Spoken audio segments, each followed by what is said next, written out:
지금 이 사람들이 북한 사람들이라고. 여기 한 영국의 저명한 언론사 여기자가 러시아 전쟁터에서 입수한 사진들로 인해 충격적인 진실을 확인했다고 합니다. 한국 분들이 제대로 알지 못하는 분들이 많을 것이라며 다급하게 사연을 전해왔는데요.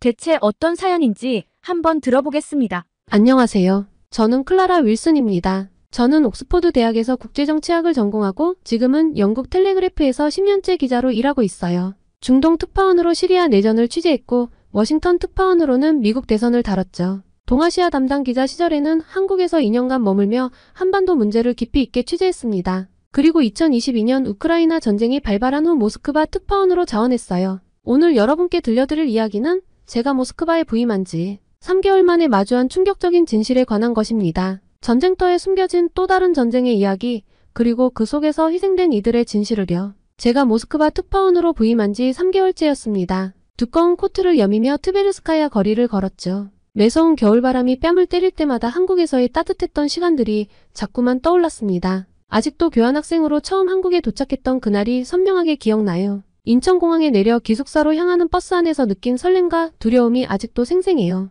그때 만난 룸메이트 지연이가 제 불안한 마음을 단숨에 날려버렸죠. 서툰 한국어로 대화를 나누면서도 우린 밤새도록 이야기를 나눴습니다. 마음이 정말 잘 맞아서 한국 생활이 외롭지 않았어요. 지연이가 K-팝 동아리를 추천해줬는데 나중엔 제가 더 푹 빠져버렸죠. 처음엔 춤도 못 추고 노래도 못했지만 동아리 친구들이 하나하나 가르쳐줬습니다. 연습실에서 밤늦게까지 안무를 맞추고 땀범벅이 되어 편의점 삼각김밥을 먹던 순간들이 그립니래요. 공연 준비할 때면 다들 지쳐 있었지만 서로 웃으며 격려했던 기억이 아직도 마음 한켠에 따뜻하게 남아있습니다. 한국에서의 인연은 분명 제 인생의 전환점이었습니다. 돌아보면 매 순간이 선물 같았죠. 시험 기간에 도서관에서 밤을 새우고 주말이면 한강에서 치맥을 즐기고 명절에는 지연이네 가족들과 함께 보냈어요. 한국인들의 따뜻한 정을 온몸으로 느낄 수 있었던 시간이었습니다. 이렇게 한국과 깊은 인연을 맺었기에 자연스럽게 한반도 관련 소식들을 놓치지 않고 취재해왔어요. 런던에 있을 때부터 동아시아 담당 기자로 일했습니다. 노트북 화면에 떠있는 기사들을 하나씩 훑어보았어요.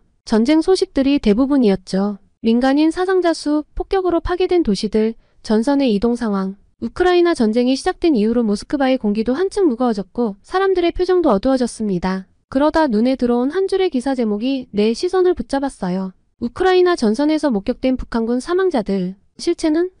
순간 심장이 빠르게 뛰기 시작했죠. 이건 분명 특종감이었습니다. 하지만 동시에 왠지 모를 불안감이 엄습했어요. 전쟁터에서 죽어간 그들은 과연 누구였을까? 어떤 사연으로 그곳에 있게 된 걸까? 깊은 생각에 잠겨있을 때 휴대폰이 울렸습니다. 러시아 국영방송의 기자인 올가였죠. 올가는 내가 가장 신뢰하는 동료예요. 우리는 자주 정보를 공유하고 서로의 기사를 도와주는 사이였습니다. 클라라, 지금 어디야? 내가 꼭 들어야 할 이야기가 있어. 올가의 목소리가 평소와 달리 긴장감이 가득했어요. 나는 즉시 자리에서 일어났습니다. 푸시킨 광장 근처 카페야. 여기로 올래? 아니, 그곳은 안 돼. 30분 후에 아르바트 거리의 지하바에서 만나자. 혼자 와. 통화가 끝나고 잠시 멍하니 서 있었어요. 올가의 조심스러운 태도가 심상치 않았습니다. 서둘러 노트북을 가방에 넣고 카페를 나섰죠. 밖은 어느새 눈이 내리기 시작했어요. 아르바트 거리로 향하는 발걸음이 무거웠습니다. 지하철에 몸을 실으며 머릿속은 온통 의문들로 가득했죠. 올가가 전하고 싶은 이야기는 무엇일까? 왜 이렇게 비밀스러워하는 걸까? 아르바트 거리는 모스크바에서 가장 유명한 관광지 중 하나였어요. 예술가들의 그림과 거리 공연이 늘 있었지만 전쟁 이후에는 그 활기가 많이 사그라들었습니다. 올가가 말한 지하바는 거리 끝자락에 있었죠. 좁은 계단을 내려가서 무거운 철문을 열었더니 담배 연기와 위스키 향이 뒤섞인 공기가 코를 찔렀어요. 구석자리에서 올가를 발견했습니다. 평소의 밝은 표정은 찾아볼 수 없었고 굳은 얼굴로 위스키 잔을 만지작거리고 있더라고요. 앉아, 클라라. 오늘 전해줄 이야기는 아마 내 인생을 바꿀지도 몰라. 올가의 목소리가 떨렸어요. 이상한 예감이 들었습니다. 뭔가 큰일이 일어날 것 같은 느낌이었죠. 올가는 주변을 살피듯 고개를 돌리더니 휴대폰을 꺼내 테이블 위에 놓았습니다. 이것 봐. 어제 전선에서 찍은 사진이야. 올가가 보여준 화면에는 여러 장의 사진이 있었어요. 전투로 폐허가 된 마을, 파괴된 건물들, 그리고 죽어있는 군인들의 모습이었죠. 마지막 사진에서 숨이 멎는 것 같았습니다. 그때 군인의 주머니에서 발견된 쪽지가 눈에 들어왔습니다. 바로 한글로 쓰여진 내용이었어요. 어머니, 죄송합니다. 동생을 잘 부탁드립니다. 단순한 유서가 아니었습니다. 그 안에는 깊은 절망과 후회, 그리고 가족을 향한 애틋한 마음이 담겨 있었어요. 이 사진들은 우크라이나 하르키우 근교에서 찍은 거야. 올가가 낮은 목소리로 말했죠. 북한에서 온 군인들이 러시아군과 함께 작전을 수행하다가 사망했대. 하지만 이상한 점이 많았어. 올가의 말에 귀를 기울였습니다. 사망한 군인들의 소지품에서 나온 물건들이 평범한 군인들의 것과는 달랐대요. 대학 학생증, 연구소 출입증 같은 것들이었습니다. 그들은 진짜 군인이 아니었던 겁니다. 내가 아는 정보원이 있어. 이 일에 대해 더 자세히 알고 있는 사람이야. 올가가 속삭이듯 말했죠. 탈북한 전직 군관이야. 지금 당장 만날 수 있을 거야. 같이 가볼래? 밤늦은 시간 저희는 모스크바 외곽의 한 아파트 단지로 향했습니다. 올가의 차 안에서 바라본 도시의 방거리는 평소와 다르게 느껴졌어요. 마치 도시 전체가 무거운 비밀을 감추고 있는 것 같았죠. 아파트는 오래되고 낡은 건물이었습니다.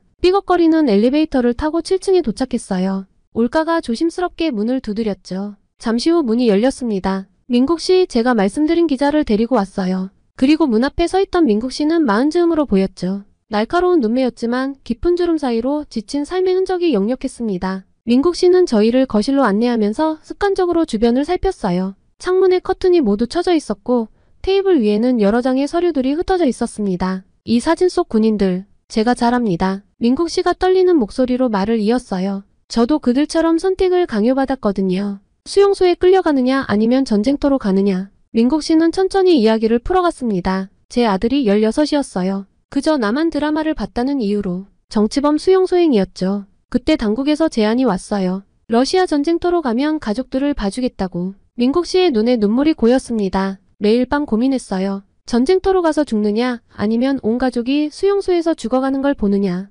그런데 어느 날 아들이 제 손을 잡더니 이렇게 말하는 거예요. 아버지, 저 때문에 죽으시면 안 돼요. 그 순간 제 가슴이 찢어지는 것 같았죠. 결국 저희 가족은 탈북을 선택했어요. 하지만 모두가 그럴 수는 없었죠. 이 사진 속의 청년들처럼 이 사람들은 가족을 지키기 위해 죽음의 길을 택할 수밖에 없었습니다. 민국 씨는 서류 뭉치를 꺼냈어요. 여기 보세요. 김성현, 23, 평양과학기술대학교 물리학과 졸업반이었어요. 동생이 외국 영화를 봤다는 이유로 이영호, 25, 청진이대 본가 4학년이었죠. 어머니가 중국에 있는 친척과 통화했다는 이유로 그들은 모두 꿈이 있었어요. 미래가 있었죠. 러시아군들은 이들을 총알바지로 썼습니다. 전투 경험도 없는 그들을 가장 위험한 전선에 배치했죠. 하루도 편히 잠들 수가 없었어요. 포탄 소리에 떨고 동료들이 죽어나가는 걸 보면서 민국 씨의 어깨가 떨렸습니다. 어제도 소식을 들었어요. 저와 함께 복무하던 21살 청년이 전사했대요. 의대생이었던 친구였죠. 어머니의 병원비를 해결하기 위해 이 길을 택했다고 했는데 민국 씨의 이야기를 들으며 온몸이 무거워졌습니다. 이건 단순한 전쟁 피해자의 문제가 아니었죠. 더 깊고 어두운 인권 유린의 현장이었습니다. 부탁드립니다. 민국 씨가 제 손을 잡았어요. 이 이야기를 꼭 세상에 알려주세요. 지금도 수많은 청년들이 이런 선택을 강요받고 있습니다. 그들의 죽음이, 그들의 희생이 헛되지 않게 해주세요. 올가와 눈이 마주쳤습니다. 이 이야기를 보도하는 건 분명 위험한 일이 될 거예요. 하지만 저희는 알았죠. 이건 단순한 특종이 아니라 반드시 세상에 알려야 할 진실이라는 것을요. 그날 이후 올가는 수소문 끝에 찾아낸 중요한 증언자가 있다고 했습니다. 폴란드 유학생이라는 것 말고는 자세한 신원도 알려주지 않았죠. 어제 저녁 올가의 인도로 모스크바 외곽의 한 카페에서 그 증언자를 만났는데 뜻밖에도 북한 고위층 자제인 수진 씨였어요. 모스크바의 어둑한 카페 한켠에 앉아있는 수진 씨의 눈빛이 불안하게 떨렸습니다. 창밖으로 흩날리는 눈발을 바라보며 수진 씨는 천천히 입을 열었어요. 저도 잘 알아요. 철민 오빠가 어떻게 죽었는지. 수진 씨의 목소리가 떨렸습니다. 오빠는 평양과학기술대학교 컴퓨터공학과 4학년이었어요. 전쟁터에서 죽었다는 소식을 들었을 때 처음엔 믿을 수가 없었죠. 철민 오빠의 동생이 평소 케이팝을 몰래 즐겨 들었대요. 그러다 적발되어서 가족 전체가 수용소로 끌려갈 위기에 처했죠. 오빠는 그걸 막기 위해 자원 입대를 선택했다고 해요. 수진 씨의 이야기를 들으며 민국 씨의 말이 떠올랐습니다. 가족을 지키기 위해 죽음을 선택한다. 같은 이야기가 계속해서 반복되고 있었어요. 철민 오빠는 제게 꿈을 이야기하곤 했어요. 인공지능을 연구해서 북한의 IT 산업을 발전시키고 싶다고. 수진 씨는 잠시 말을 멈추고 깊은 숨을 내쉬었습니다. 하지만 그 꿈은 이제 올가가 조용히 수진 씨의 손을 잡아주었어요. 저는 그동안 취재했던 내용들을 하나씩 정리해 보았죠. 혹시 철민 씨가 러시아로 가기 전에 남긴 말은 없었나요? 있어요. 수진이 떨리는 손으로 가방에서 편지 한 통을 꺼냈습니다. 이건 오빠가 저에게 몰래 보낸 마지막 편지예요. 아무에게도 보여준 적 없는 거지만 이제는 세상이 알아야 할 것 같아요. 편지를 펼치자 단정한 글씨체가 눈에 들어왔습니다. 수진아, 내가 이 편지를 받을 때쯤이면 나는 아마 러시아에 가 있을 거야. 처음에는 건설 노동자로 간다고 했어. 하지만 진실은 달라. 우리는 전쟁터로 가는 거야. 동생이랑 부모님을 지키기 위해서. 이게 내가 할 수 있는 유일한 선택이었어. 너도 알잖아. 수용소에 한번 들어가면 나올 수 없다는 걸. 적어도 이렇게 하면 가족들은 살 수 있어. 제 손이 떨렸습니다. 편지는 계속되었어요. 사실 무서워. 하지만 후회하지는 않아. 단 한 가지 마음이 아픈 건 동생이 자책할까봐 걱정이야. K-팝을 좋아한 게 무슨 큰 죄라고. 우리나라가 언제쯤 달라질 수 있을까? 수진아, 넌 폴란드에서 공부 열심히 해. 그리고 기회가 된다면 우리나라의 진실을 알려줘. 올가와 저는 서로를 바라볼 수밖에 없었어요. 수진 씨는 눈물을 훔치며 이야기를 이어갔습니다. 철민 오빠가 떠나고 얼마 안 돼서 소식을 들었어요. 하르키우 근교에서 전사했다고. 시신도 제대로 수습하지 못했대요. 북한에 있는 가족들은 아들이 영웅적으로 전사했다는 소식만 들었겠죠. 수진 씨의 어깨가 떨렸습니다. 이게 다 제 잘못 같아요. 제가 먼저 오빠한테 K-팝을 알려줬거든요. 오빠가 동생한테도 들려줬나 봐요. 그게 이런 비극으로 이어질 줄은. 수진 씨의 잘못이 아니에요. 제가 단호하게 말했습니다. 이건 시스템의 문제예요. 음악을 듣는 것이 죽음으로 이어지는 건 너무나 부당해요. 수진 씨는 마지막으로 한 장의 사진을 꺼냈어요. 졸업을 앞둔 철민의 모습이었죠. 밝게 웃고 있는 청년의 모습에서 비극의 그림자는 찾아볼 수 없었습니다. 이 사진, 제가 찍어준 거예요. 작년 봄 평양 대동강변에서요. 오빠가 꿈꾸던 미래가 있었는데 그 꿈조차 꾸지 못하게 만드는 이 현실이 너무 잔인해요. 올가가 조심스럽게 물었습니다. 이 이야기를 기사화하면 수진 씨의 신변이 위험해질 수도 있어요. 괜찮습니다. 써주세요. 수진이 결연한 목소리로 답했어요. 더 이상의 희생은 없어야 해요. 철민 오빠의 마지막 부탁이기도 했고 저는 이제 침묵하고 싶지 않아요. 인터뷰를 마치고 카페를 나서며 수진 씨의 마지막 말이 가슴에 깊이 박혔습니다. 젊은이들의 꿈과 생명을 앗아가는 이 비극적인 현실, 그들의 이야기를 전하는 것이 제가 할 수 있는 최선이었어요. 그렇게 취재를 시작한 지 일주일이 지났습니다. 매일 밤 잠들기 전 철민의 마지막 편지와 민국 씨의 떨리는 목소리가 머릿속을 맴돌았어요. 그들의 이야기는 빙산의 일각일 뿐이라는 직감이 들었죠. 그리고 올가가 또 다른 제보를 받았다며 연락해왔습니다. 이번에는 러시아 현지 북한 노동자 관리 책임자였던 블라디미르였어요. 그는 최근 은퇴했지만 여전히 현장의 상황을 잘 알고 있다고 했죠. 위험할 수 있어요. 올가가 걱정스러운 눈빛으로 말했습니다. 블라디미르는 아직도 감시를 받고 있을 거예요. 하지만 그가 꼭 하고 싶은 이야기가 있대요. 모스크바 외곽의 한 창고에서 블라디미르를 만났습니다. 60대 후반으로 보이는 그의 얼굴에는 깊은 주름이 새겨져 있었어요.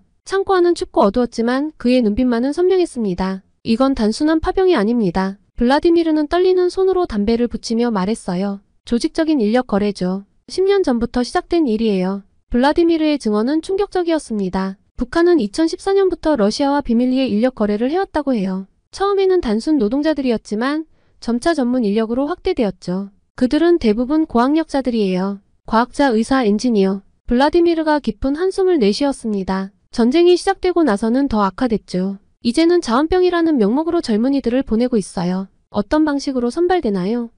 제가 조심스럽게 물었습니다. 두 가지 경로가 있어요. 하나는 자발적 지원이에요. 가족이 정치범 수용소에 끌려갈 위기에 처한 사람들이죠. 다른 하나는 특별 선발이에요. 주로 이공계 전공자들이 대상이죠. 특별 선발은 어떤 기준으로? 블라디미르가 갑자기 손을 들어 제 말을 막았어요. 창고 밖에서 발자국 소리가 들렸습니다. 우리는 숨을 죽이고 기다렸죠. 다행히 지나가는 경비원이었어요. 조심해야 해요. 블라디미르의 목소리가 더욱 낮아졌습니다. 이 이야기를 하는 것 자체가 위험하니까요. 특별 선발된 인력들은 먼저 러시아의 군사시설에서 훈련을 받아요. 군사기술, 정보기술을 배우죠. 그리고 전선으로 보내지는 겁니다. 그럼 전쟁은 그들의 훈련장이자 시험장이죠. 블라디미르의 눈빛이 어두워졌어요. 인력을 제공하는 대가로 실전 경험과 군사기술을 얻는 거예요. 살아남은 자들은 그 기술을 가지고 북한으로 돌아가야 하죠. 하지만 대부분은 블라디미르는 잠시 말을 멈추고 주머니에서 낡은 수첩을 꺼냈습니다. 이건 제가 관리했던 명단의 일부예요. 올해 초부터 우크라이나로 보내진 청년들이죠. 수첩을 펼치자 빽빽한 한글이 눈에 들어왔어요. 이름, 나이, 학력, 그리고 각자의 선발 사유가 적혀 있었습니다. 김태현 26세 김일성 종합대학교 물리학과. 블라디미르가 천천히 읽어내려갔어요. 동생이 한국 드라마 시청으로 적발. 자원입대. 이승호 24세 함흥컴퓨터기술대학. 어머니의 탈북시도 적발. 자원입대. 박민준 23세 평양의과대학. 특별선 발조에 의해 선발. 이건 제가 마지막으로 입수한 정보예요. 블라디미르가 또 다른 종이를 꺼냈습니다. 러시아와 북한 사이에 새로운 계약이 체결됐어요. 더 많은 인력이 필요하다는 거죠. 이제는 대학생들을 직접 선발하기 시작했어요. 성적 우수자들을 해외 인턴십 명목으로. 명단은 계속 이어졌습니다. 저는 떨리는 손으로 메모를 해나갔어요. 각각의 이름 뒤에는 그들의 운명이 덧붙여져 있었죠. 전사 실종 중상. 갑자기 창고 밖에서 자동차 소리가 들렸어요. 블라디미르가 서둘러 자리에서 일어났습니다. 더 이상은 말할 수 없어요. 여기 있는 것도 위험해요. 그가 서둘러 수첩을 제 손에 쥐어주었죠. 이걸 가져가세요. 하지만 조심하세요. 당신을 감시하는 눈이 있을 거예요. 블라디미르는 서둘러 창고를 빠져나갔습니다. 저는 한동안 그 자리에 앉아 수첩을 바라보았어요. 그 안에는 수많은 젊은이들의 운명이 기록되어 있었죠. 그들의 꿈, 그들의 절망, 그리고 그들의 최후가. 블라디미르의 증언은 이 비극적인 인력 거래의 실체를 드러내는 결정적인 증거였습니다. 하지만 동시에 이 이야기를 세상에 알리는 것이 얼마나 위험한 일이 될지도 깨달았죠. 호텔로 돌아오는 길 올가가 조용히 말했습니다. 조심해야 해, 클라라. 이제 우리도 그들의 레이더에 걸렸을 거야. 저는 가방 속에 수첩을 꽉 쥐었습니다. 이제 돌이킬 수 없는 강을 건넌 것 같았어요. 하지만 이 이야기는 반드시 세상에 알려져야 했습니다. 수첩 속의 이름들, 그들의 운명이 헛되지 않도록 하기 위해서라도. 그 이후 블라디미르의 수첩을 분석하던 중 우연한 기회가 찾아왔습니다. 국제 NGO 국경 없는 의사회 소속 활동가 안나와의 만남이었어요. 올가가 그녀를 소개해줬죠. 우크라이나 국경 근처에서 일하는 의료진들이 특이한 환자를 발견했대. 올가가 조심스럽게 말했습니다. 북한에서 온 병사라고 하더라. 키예프 교회의 한 비밀 병원에서 안나를 만났습니다. 그곳에는 전쟁 부상자들을 위한 임시 병동이 마련되어 있었어요. 여기서는 그를 알렉스라고 불러요. 안나가 작은 병실 앞에서 걸음을 멈췄습니다. 하지만 그 남자의 진짜 이름은 지성이에요. 평양 출신이죠. 안나를 따라 병실에 들어서자 창가에 앉아있는 젊은 남자가 보였습니다. 25 정도로 보이는 그의 왼팔에는 붕대가 감겨 있었고 얼굴에는 깊은 상처 자국이 남아 있었어요. 안녕하세요. 제가 조심스럽게 한국어로 인사했습니다. 지성의 눈이 크게 떠졌어요. 한국말을 하시나요? 아니요, 러시아 특파원입니다. 하지만 한국에서 오래 살았어요. 지성 씨는 잠시 망설이다가 입을 열었습니다. 저는 평양 출신입니다. 김책공업종합대학 전자공학과를 졸업했어요. 특별히 선발되어 러시아로 왔죠. 그의 이야기는 블라디미르의 증언과 정확히 일치했어요. 성적 우수자들을 대상으로 한 특별 선발, 러시아 군사시설에서의 훈련, 그리고 전선으로의 투입. 처음에는 군사기술을 배우는 줄 알았어요. 지성의 목소리가 떨렸습니다. 전자전과 사이버전 기술이었죠. 하지만 갑자기 우리를 전선으로 보냈어요. 제대로 된 전투 훈련도 없이. 지성 씨는 천천히 자신의 탈출 과정을 이야기했습니다. 매일 밤 도주 계획을 세웠지만 북한 감시원들의 눈을 피하기가 힘들었다고 해요. 무엇보다 북한에 있는 가족들이 걱정됐죠. 하지만 더 이상 견딜 수 없었어요. 지성의 손이 떨렸습니다. 매일 밤 동료들이 죽어나갔어요. 대부분이 저처럼 고급 인력들이었죠. 과학자, 의사, 엔지니어. 그들은 총알바지로 쓰였어요. 그리고 결정적인 순간이 찾아왔다고 합니다.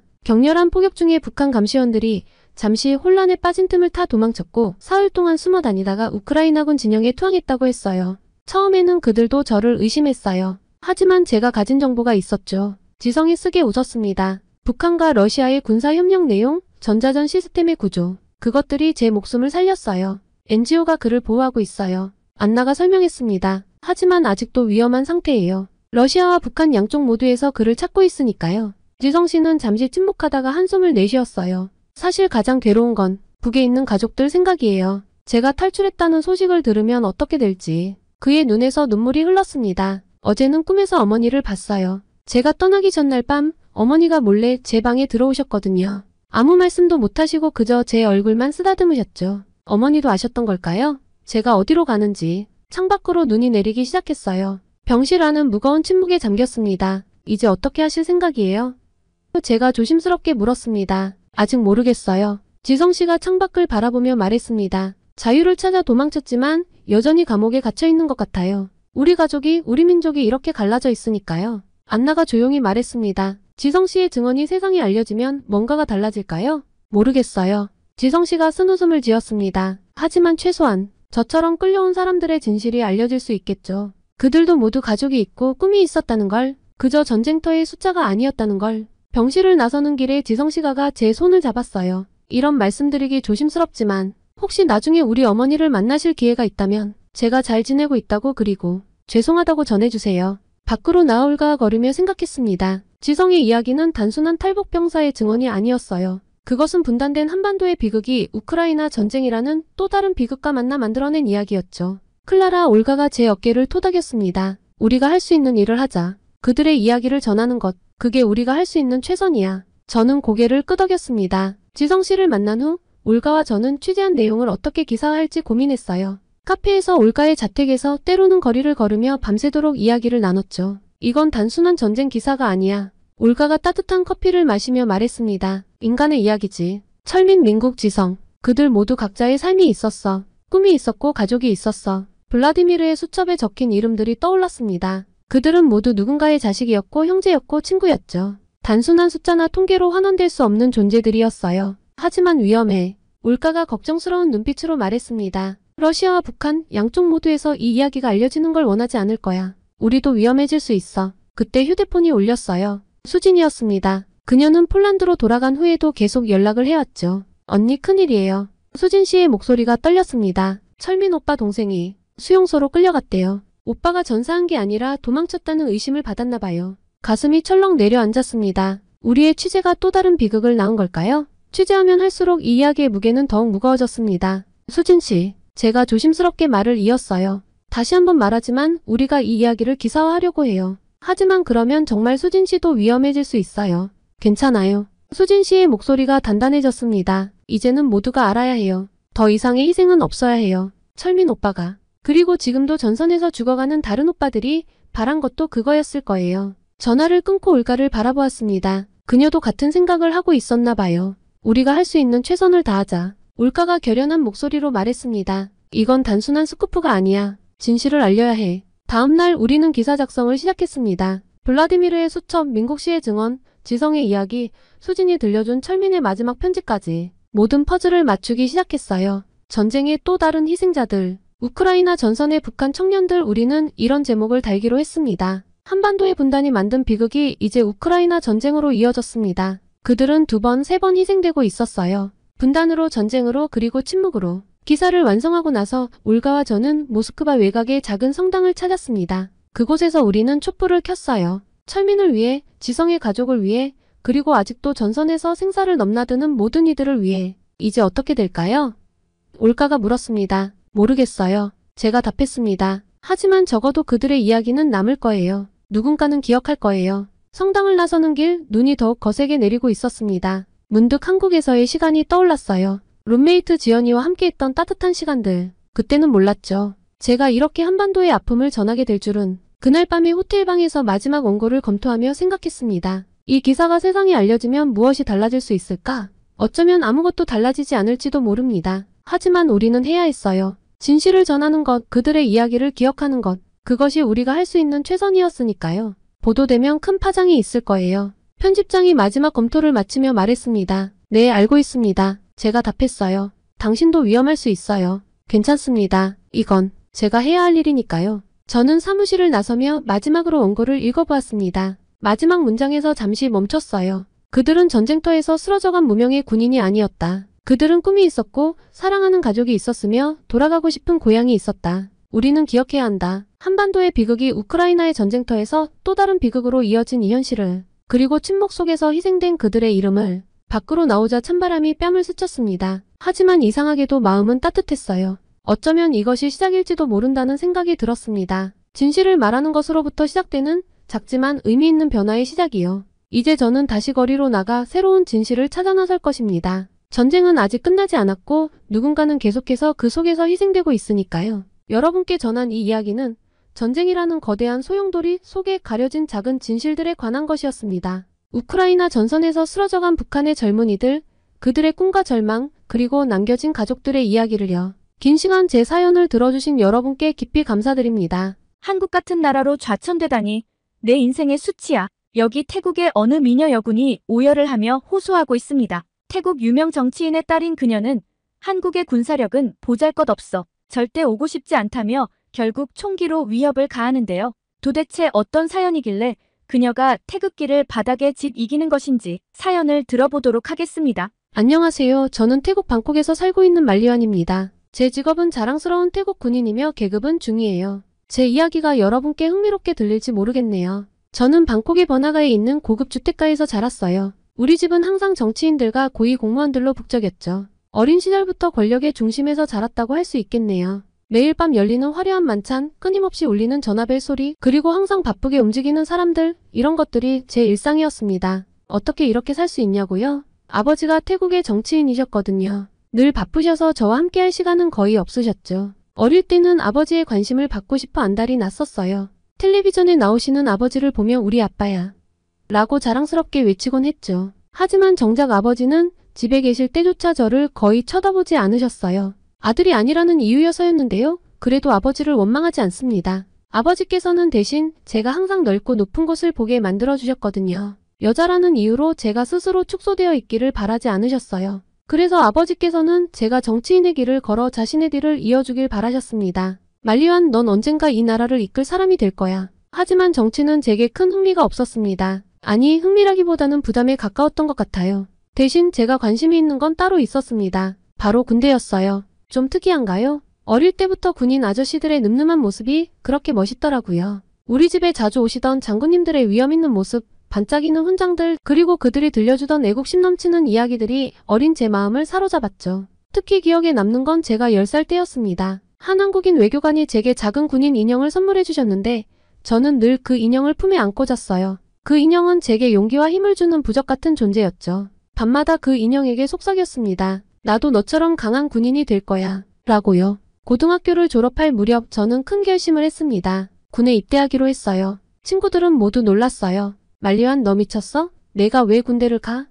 라고들 하면서요. 하지만 제 마음은 확고했습니다. 이것이 제 길이라는 걸 느꼈거든요. 아버지의 반응은 예상대로였어요. 네가 미쳤구나. 군대는 너 같은 애가 갈 곳이 아니야. 아버지의 분노의 찬 목소리가 아직도 귓가에 생생합니다. 아버지의 눈에는 실망감과 분노가 가득했어요. 어머니는 말없이 한숨만 쉬셨죠. 그날 밤 집안은 아버지의 고함 소리로 가득 찼어요. 하지만 저는 굽히지 않았어요. 오히려 반항심에 불타올랐죠. 내가 얼마나 강한지 보여주겠어. 이런 마음으로 특수부대에 지원했습니다. 지원서를 작성하면서 손이 떨리더라고요. 이게 정말 내가 원하는 길인지, 과연 해낼 수 있을지 두려움도 컸어요. 하지만 동시에 가슴속에서는 뜨거운 열정이 끓어올랐습니다. 입대 전날 밤 저는 방 안에서 홀로 울었어요. 두렵기도 했고 가족들에게 미안하기도 해서요. 어릴 적부터 함께 자란 인형을 바라보며 중얼거렸죠. 이제 진짜 군인이 되는 거야. 내가 할 수 있을까?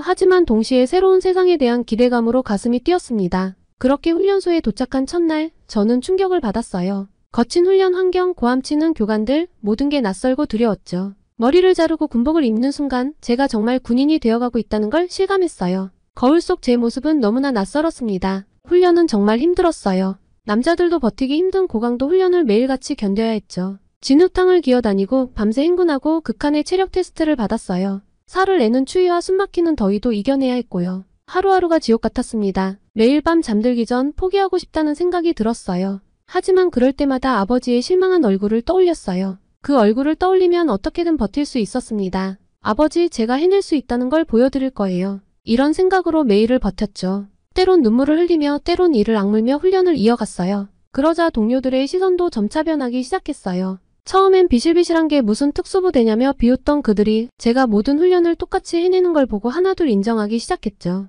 어느 날은 힘든 행군 중에 쓰러질 뻔한 적이 있었는데 옆에 있던 동료가 살며시 제 배낭을 받쳐주더라고요. 그때 처음으로 나도 이들의 일원이 되어가고 있구나라고 느꼈어요. 결국 저는 해냈습니다. 태국 특수부대 여성대원이 된 거예요. 수료식 날 훈련병 대표로 단상에 섰을 때의 그 기분은 잊을 수가 없습니다. 동료들의 환호성, 교관들의 뿌듯한 미소, 그리고 저 멀리서 절 바라보시는 아버지의 모습을요. 그날 처음으로 아버지의 눈에서 자랑스러움을 볼 수 있었습니다. 비록 말로 표현하진 않으셨지만 그분의 눈빛이 모든 걸 말해주고 있었어요. 수료식이 끝나고 아버지가 절 꼭 안아주셨을 때 저는 참았던 눈물을 터뜨리고 말았죠. 그 순간 모든 고난과 시련이 보상받는 것 같았습니다. 하지만 특수부대 생활은 제가 상상했던 것과는 많이 달랐습니다. 엘리트 부대라고 하지만 실상은 구시대적인 관행들로 가득했어요. 여성이라는 이유로 받는 차별도 적지 않았고요. 중요한 임무에서 배제되기도 하고 때로는 동료들의 불필요한 보호를 받아야 했습니다. 처음에는 참았습니다. 시간이 지나면 나아지겠지라고 생각했죠. 하지만 날이 갈수록 의문이 커져갔어요. 이게 정말 내가 꿈꾸던 군대의 모습일까? 제 마음속에서는 서서히 변화에 대한 갈망이 자라나기 시작했습니다. 이대로는 안 된다는 생각, 뭔가 달라져야 한다는 생각이 점점 강해졌어요. 하지만 현실은 냉혹했습니다. 동료들은 겉으로는 존중한다고 했지만 등 뒤에서는 여자가 뭘 할 수 있겠어? 라고 수군거렸죠. 처음엔 이런 말들이 제 자존심을 상하게 했어요. 하지만 점점 그들의 편견을 깨겠다는 결심으로 바뀌어 갔습니다. 저는 매일 새벽 다른 대원들보다 1시간 일찍 일어나 추가 훈련을 했어요. 팔굽혀펴기, 턱걸이, 장거리 달리기. 남들보다 2배로 노력했죠. 땀과 눈물로 범벅이 된 날도 많았어요. 하지만 포기하지 않았습니다. 그렇게 6개월, 1년 시간이 지나면서 조금씩 인정받기 시작했어요. 그러던 어느 날 충격적인 일을 목격했습니다. 이때 제 인생이 완전히 바뀌어 버렸어요. 우리 부대의 한 상급자가 군수품을 빼돌리는 현장을 본 거예요. 처음에는 눈을 의심했죠. 내가 잘못 본 걸 거야. 하지만 그건 분명한 현실이었어요. 그날 밤 잠을 이루지 못했습니다. 머릿속이 복잡했어요. 이걸 보고해야 할까? 아니면 모른 척해야 할까?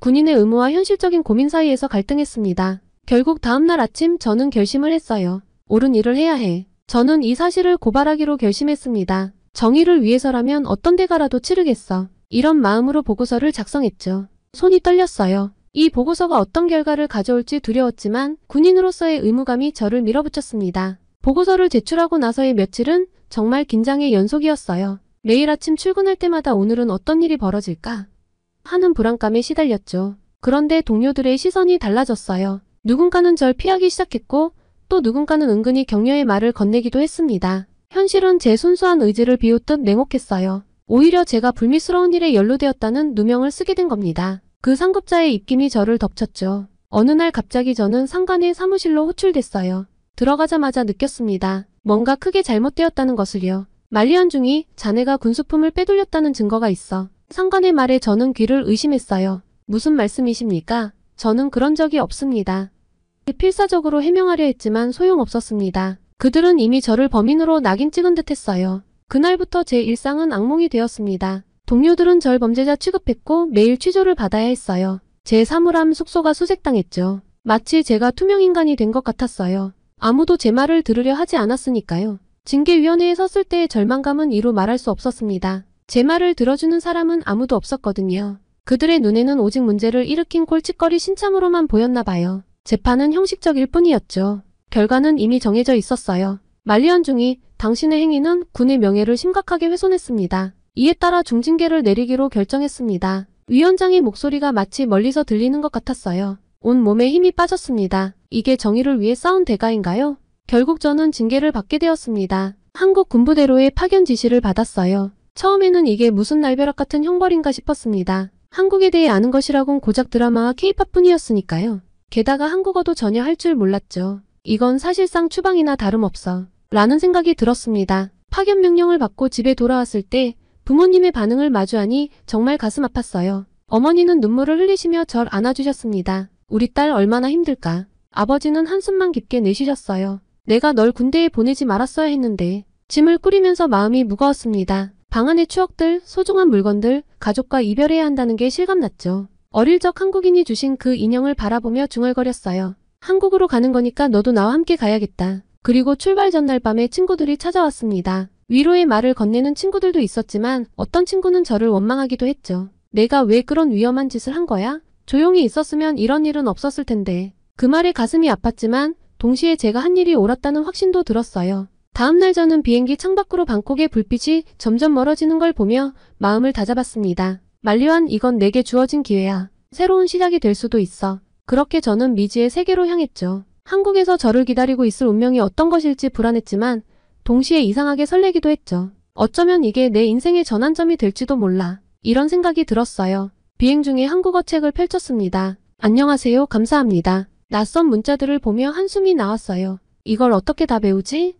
하지만 포기하지 않았죠. 이 모든 게 제 새로운 삶의 일부가 될 거라고 생각하니 조금은 흥미롭기도 했어요. 긴 시간이 흐르고 드디어 인천공항에 발을 딛는 순간 차가운 공기가 제 뺨을 스쳤어요. 한국의 겨울은 방콕과는 비교도 안 되게 추웠죠. 몸을 부르르 떨며 주변을 둘러봤어요. 모든 것이 낯설었습니다. 간판의 한글들, 빠르게 지나가는 사람들, 그리고 곳곳에 보이는 첨단 기술들의 증거인 전자기기들은 마치 다른 세계에 온 것 같았어요.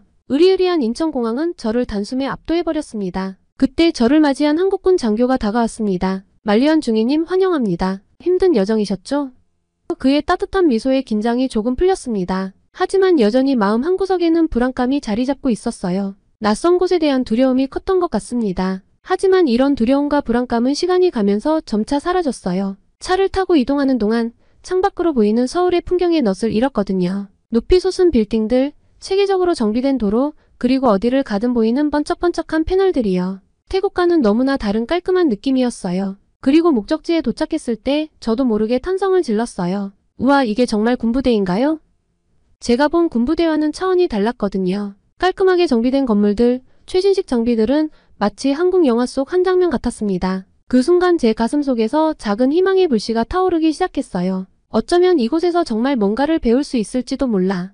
라고요. 역시 한국에서의 첫날부터 놀라움의 연속이었습니다. 오리엔테이션에서 본 한국군의 체계적인 시스템은 제 가슴을 두근거리게 했어요. 특히 여군들이 남군들과 동등하게 대우받는 모습을 보고 깜짝 놀랐습니다. 태국에서의 제 경험과는 정반대였거든요. 하지만 적응이 쉽지만은 않았어요. 언어 장벽이 가장 큰 문제였죠. 한국어를 거의 모르는 상태에서 업무를 수행하는 건 정말 힘들었습니다. 매일 밤 한국어 공부에 매달렸지만 진전이 더디게 느껴졌어요. 때로는 좌절감에 눈물을 흘리기도 했고요. 내가 정말 이걸 해낼 수 있을까? 하는 의문이 끊임없이 들었습니다. 한국군의 훈련 강도는 태국에서 경험한 것과는 비교도 안 될 정도로 높았습니다. 저는 매일 밤 근육통으로 신음했어요. 하지만 동시에 매우 체계적이고 효율적이어서 늘 저를 새롭게 만들었습니다. 한국군의 훈련 방식은 제가 경험했던 그 어떤 것과도 달랐어요. 특히 가상현실 훈련 시스템은 정말 대단했습니다. 무거운 VR 헤드셋을 쓰고 가상의 전장에 들어섰을 때 저는 숨을 쉬는 것조차 잊을 정도로 몰입했습니다. 총성 폭발음, 동료들의 고함 소리까지 마치 실제 전투 현장에 있는 것 같았어요. 이게 정말 훈련이라고요?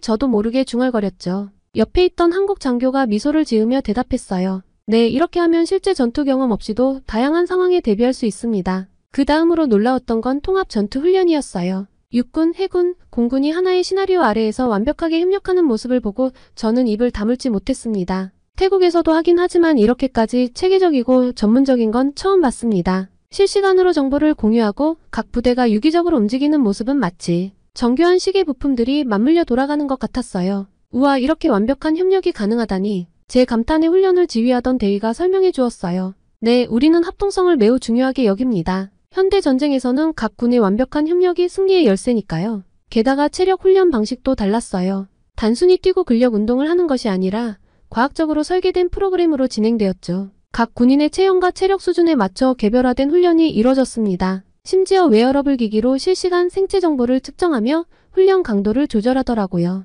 이렇게 하면 부상 위험도 줄이고 효과적으로 체력을 기를 수 있습니다. 트레이너의 설명에 저는 고개를 끄덕이며 감탄했어요. 마지막으로 정신교육 방식도 인상적이었습니다. 단순한 애국심 고취가 아니라 윤리적 판단력과 리더십을 기르는 데 중점을 두더라고요. 토론식 수업, 사례 연구, 심지어 철학, 강의까지 군인의 정신을 키우는 다양한 방식에 저는 깊은 인상을 받았습니다. 이 모든 경험을 통해 저는 깨달았어요. 진정한 군사력은 단순히 첨단 무기를 갖추는 것이 아니라 이를 운용할 수 있는 우수한 인력을 어떻게 양성하느냐에 달려있다는 것을요. 그리고 한국군은 그 점에서 탁월했습니다. 그리고 한국군의 기술력도 대단했어요. 예상은 했지만 이 정도일 줄은 몰랐습니다. 새로운 훈련을 경험할 때마다 우리 태국군도 이렇게 발전해야 할 텐데 라는 걱정도 들었죠. 한편으로는 부럽기도 했지만 다른 한편으로는 자극이 되기도 했습니다. 그러던 어느 날 뜻밖의 사건이 일어났어요. 우연히 한 회의실을 지나가다 태국어로 된 문서를 보게 된 거예요. 호기심에 자세히 들여다봤는데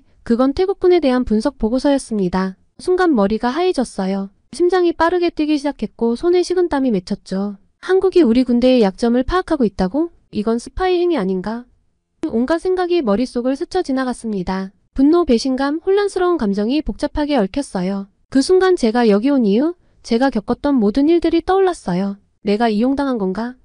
이런 생각에 가슴이 아팠습니다. 이 문서를 손에 쥐고 어쩌면 좋을까 하고 있는데 때마침 한국군 관계자가 들어왔습니다. 저는 문서를 손에 쥐고 그대로 얼어버렸어요. 놀랐지만 할 말은 해야 했습니다. 대체 왜 태국 군대를 분석하고 있던 거죠? 그랬더니 한국군 관계자분이 마구 웃으시는 거예요. 어리둥절해하고 있는데 알고 보니 그 문서는 스파이 활동의 결과가 아니라 한국과 태국의 군사협력을 위한 기초자료였던 거예요. 한국이 태국군의 현대화를 돕기 위해 준비한 것이었죠. 이 사실을 알게 되자 저는 깊은 부끄러움을 느꼈습니다. 제 편견 때문에 한국의 선의를 오해했다는 걸 깨달았거든요. 그 순간 제 마음속에서 무언가가 변하기 시작했어요. 한국에 대한 의심과 경계심이 조금씩 녹아내리기 시작했습니다. 동시에 한국군에 대한 존경심이 더 깊어졌어요. 그들은 단순히 자국의 이익만을 위해서가 아니라 동맹국가의 협력을 통해 함께 발전하려 하고 있었으니까요. 이 경험은 제게 큰 깨달음을 주었어요. 섣부른 판단의 위험성, 국제협력의 중요성, 그리고 무엇보다 제 자신의 한계와 편견을 직시하게 되었습니다.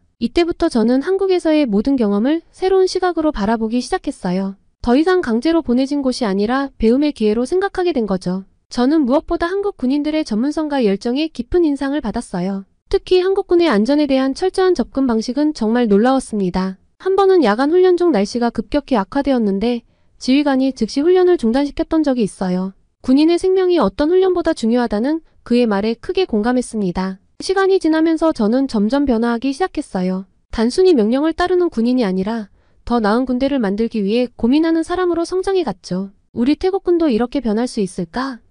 이런 생각이 자주 들었습니다. 그리고 그 변화의 중심에 제가 서 있을 수 있다는 꿈을 꾸기 시작했어요. 그렇게 시간이 흐르면서 저는 점점 더 한국에 적응해 갔어요. 한국어 실력도 늘었고 동료들과의 관계도 돈독해졌죠. 이제는 한국 음식도 즐겨 먹게 되었고 휴일이면 서울 곳곳을 탐험하는 재미에 푹 빠졌습니다. 한국 사람들은 정이 많았고 저를 챙겨주는 것을 좋아했어요. 그렇기 때문에 한국에서의 경험은 제게 새로운 꿈을 계속 안겨주었어요. 단순히 좋은 군인이 되는 것을 넘어 우리나라의 군대를 혁신하는 선구자가 되고 싶다는 꿈이었죠. 이 꿈을 위해 더욱 열심히 공부하고 경험을 쌓았어요. 한국에서의 생활이 어느 정도 익숙해질 무렵 저는 점점 더 깊이 한국군의 시스템을 이해하게 되었어요. 특히 눈에 띈 것은 한국군 내부의 부패 척결 시스템이었습니다. 처음에는 그저 호기심일 뿐이었어요. 하지만 점차 이것이 제 관심사가 되어갔습니다. 어느 날 우연히 한 회의에 참석하게 되었어요. 그곳에서 한 고위 장교가 군대 내 부패 문제를 다루는 방식에 대해 설명하고 있었습니다. 그의 말 한마디 한마디가 제 가슴에 깊이 박혔어요.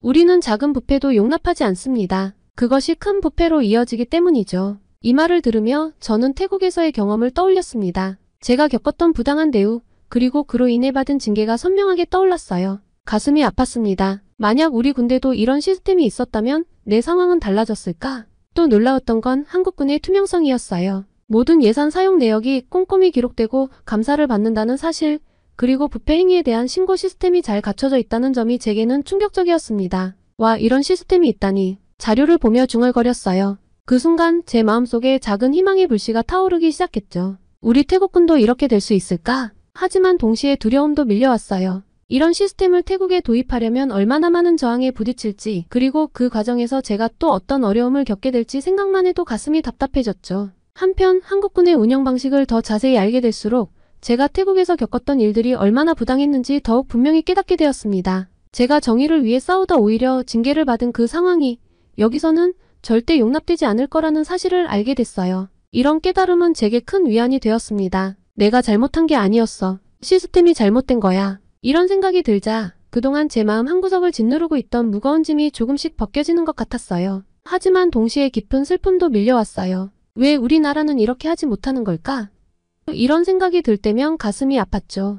때로는 한국에 정착해버릴까 하는 유혹도 느꼈어요. 여기 있으면 적어도 부당한 대우는 받지 않을 테니까요. 그러던 어느 날 큰 기회가 찾아왔습니다. 한국군과 태국군의 합동훈련이 예정되어 있다는 소식을 들은 거예요. 제 가슴은 설렘으로 가득 찼습니다. 준비 기간 동안 저는 미친 듯이 자료를 모으고 정리했어요. 한국군의 시스템을 태국 실정에 맞게 어떻게 적용할 수 있을지 고민하고 또 고민했죠.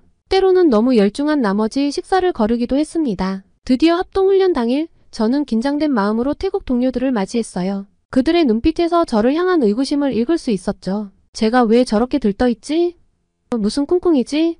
이런 생각들이 보였습니다. 하지만 저는 포기하지 않았어요. 틈날 때마다 그들에게 한국군의 시스템에 대해 이야기했습니다. 처음엔 관심 없어 하던 그들도 점차 흥미를 보이기 시작하더라고요. 특히 부패 방지 시스템에 대해 설명할 때는 많은 이들이 귀를 기울였죠. 와, 정말 그런 시스템이 있다고? 그럼 우리도 할 수 있지 않을까?